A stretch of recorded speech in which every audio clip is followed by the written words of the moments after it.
Kaya mo!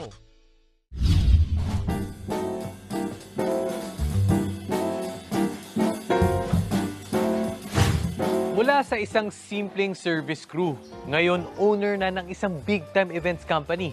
Tara, kilalanin natin siya. Hi, Lorraine! So, paano ba nagsimula ang Elegant Event? Nag-start yun nung hinandle ko yung wedding ng best friend ko, 2017. Tapos, nag-host ako. Pero hindi ko pa rin siya ginawang career nun eh. Kasi may regular job ako sa restaurant. Tapos, hindi naging maganda yung career ko sa resto. Then, sabi sa akin ng best friend ko, bakit hindi mo gawing career to? Kasi mukhang may potential ka dito. So, yun, doon nag-start yun. May lumapit sa akin na friend ko, may catering business. So, sabi ko, lab daw. Sabi ko, sige. So, doon na ako nag-isip ng all-in package. Gumawa ako ng package na pag ako bride, ano ba yung mga kailangan ko lang. Lalo na kapag mga vegetarian bride, ano ba yung mga kailangan ko lang. Yun. Mga essentials. Oo, yung mga necessary essentials lang. lang. Oo. Yun. Kumbaga, yung bride and groom, darating na lang doon. Parang ganon. Ganun na lang. Kakasal na lang. Kakasal na lang sila, kakasal na lang.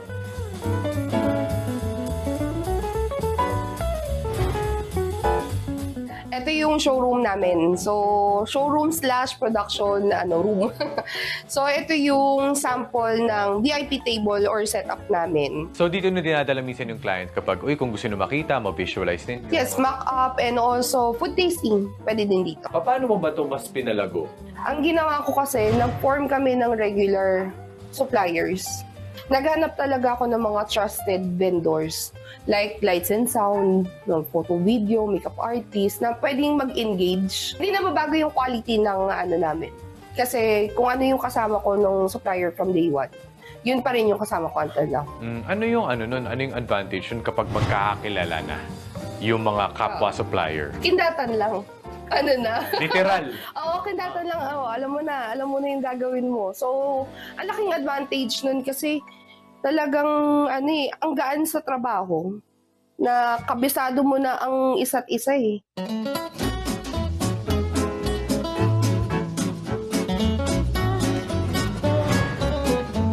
Para sa mga guests na magbubuffet, Yes. normally ito yung setup. Normally ito yung setup. So, may mga utensils tayo dito and plates. Then, ito yung sa food namin. Okay, nakakatakam naman. So, 4 main courses. Yes. Siyempre, dapat may kanin. Kanin. So, Kanin dapat. rice is life. Rice is life. So, ito naman, ano man ito?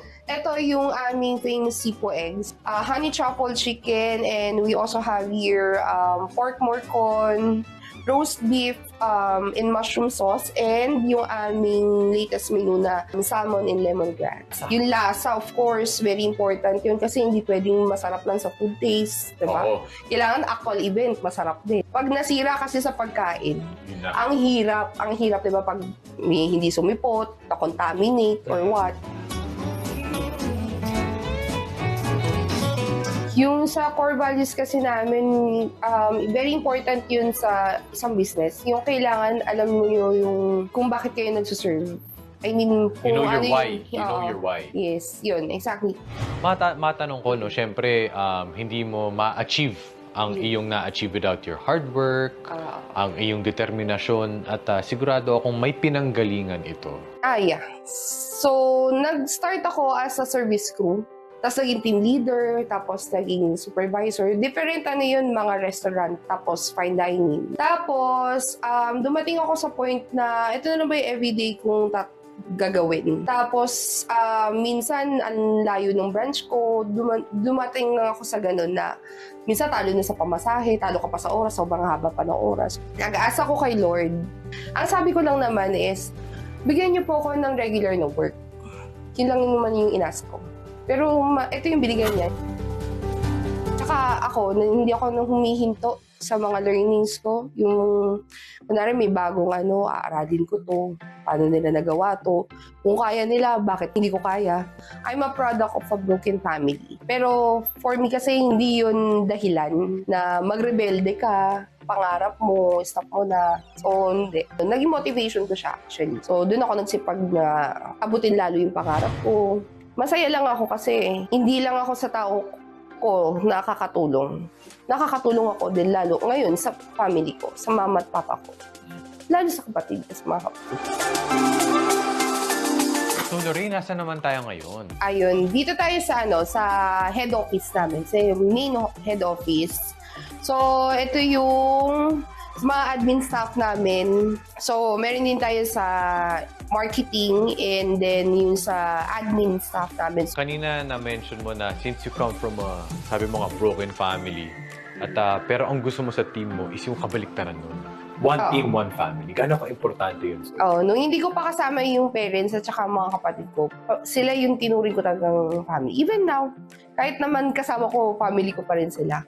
Sabi ko sa kapatid Bilang isang marketing executive po, ako po ang nag-handle po ng main page po ng Elegant Event. 3 years na po ako dito sa Elegant Events. Dahil po sa Elegant Events, marami na po akong napundar.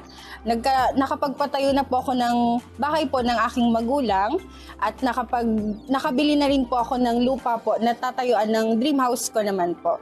Then dahil isa po akong breadwinner ng aming pamilya, ako po naboprovide ko po lahat ng needs po ng family ko po dahil sa Elegant Events.